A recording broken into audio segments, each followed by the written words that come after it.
ഈ മുഖ്യമന്ത്രി ഈ ദുരന്ത ഭൂമിയിൽ എത്തിക്കുകയാണ്. മുഖ്യമന്ത്രി വി.ഡി. സതീഷിനൊപ്പം റവന്യൂ മന്ത്രി, അതോടൊപ്പം തന്നെ കൃഷി മന്ത്രിയും ഉൾപ്പെടെയുള്ള മന്ത്രിമാർ, ഉന്നത ഉദ്യോഗസ്ഥർ എന്നിവരും ഉണ്ട്. മുഖ്യമന്ത്രി ഈ പാലത്തിലേക്ക്, അതായത് ഈ ശക്തമായ മണ്ണിടിച്ചിലിനെ തുടർന്ന് തകർന്നു പോയ പാലത്തിലേക്ക് പോവുകയാണ്. അവിടെ സന്ദർശനം നടത്തി പിന്നീട് നടന്നിങ്ങോട്ട് വന്ന് വാഹനത്തിൽ കയറി ക്യാമ്പിലേക്ക് പോകും. ഈ ക്യാമ്പ് ഇവിടെ നിന്ന് 1.5 കിലോമീറ്റർ അപ്പുറത്തുള്ള പോളിടെക്നിക് കോളേജിലാണ് സജ്ജീകരിച്ചിരിക്കുന്നത്. ആ ക്യാമ്പിൽ എത്തി അവിടെ താമസിക്കുന്ന ആളുകളുമായി ആശയവിനിമയം നടത്തും. അതിനുശേഷം ആശുപത്രിയിൽ പോയി അവിടെ ചികിത്സയിൽ കഴിയുന്ന ആളുകളെ കാണും. ഒരു പ്രകൃതി ദുരന്തം മാത്രമല്ല, അതിൽ ഈ തുരങ്കപാത നിർമ്മാണവുമായി ബന്ധപ്പെട്ട ചില കാര്യങ്ങൾ കൂടിയുണ്ട്. അതിൽ ഇനി മുഖ്യമന്ത്രി ഈ കാര്യങ്ങൾ നോക്കിക്കണ്ട് എന്തെങ്കിലും പ്രധാനപ്പെട്ട പ്രഖ്യാപനങ്ങൾ ഉണ്ടാകുമോ, അതിൽ മന്ത്രി എന്ത് നിലപാട് സ്വീകരിക്കുന്നു എന്നുള്ളതെല്ലാം തന്നെ വളരെ പ്രധാനപ്പെട്ട കാര്യമാണ്.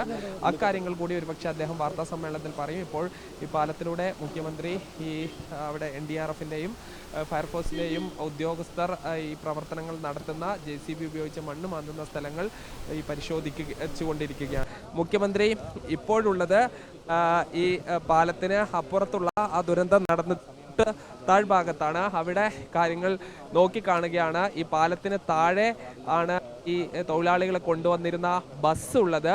ആ ബസ് നിർത്തിയിട്ട ബസ് ഈ ശക്തമായ മണ്ണിൻ്റെ തള്ളിച്ചയിൽ താഴേക്ക് പോവുകയും അവിടെ നിന്ന് മാറ്റാൻ കഴിഞ്ഞിട്ടില്ല, എപ്പോഴും അവിടെ കിടക്കുകയാണ്.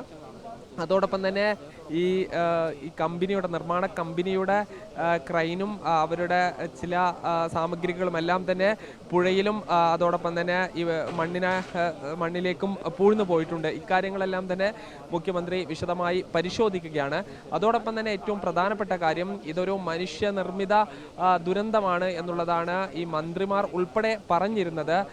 അതുകൊണ്ട് ഈ നിർമ്മാണവുമായി ബന്ധപ്പെട്ട കാര്യങ്ങളിൽ ഇനി എന്തെല്ലാം സുരക്ഷാ സംവിധാനങ്ങൾ ഏർപ്പെടുത്തണം, അതോ ഈ സംസ്ഥാന സർക്കാരിൻ്റെ ഒരു പ്രധാന പദ്ധതി കൂടിയാണ്, അതിൽ ഇനി എന്തെങ്കിലും പുനരാലോചനയിലേക്ക് പോകുമോ, അതോ ഈ പാരിസ്ഥിതികാഘാത പഠനം ഉൾപ്പെടെ വേണം എന്ന് അദ്ദേഹം പ്രതിപക്ഷ നേതാവായ സമയത്ത് ശക്തമായി ആവശ്യപ്പെട്ടിരുന്നു. സുപ്രീം കോടതിയാണ് 25 മാനദണ്ഡങ്ങളുടെ അടിസ്ഥാനത്തിൽ ഈ നിർമ്മാണ പ്രവർത്തനങ്ങൾക്ക് അനുമതി നൽകിയിട്ടുള്ളത്.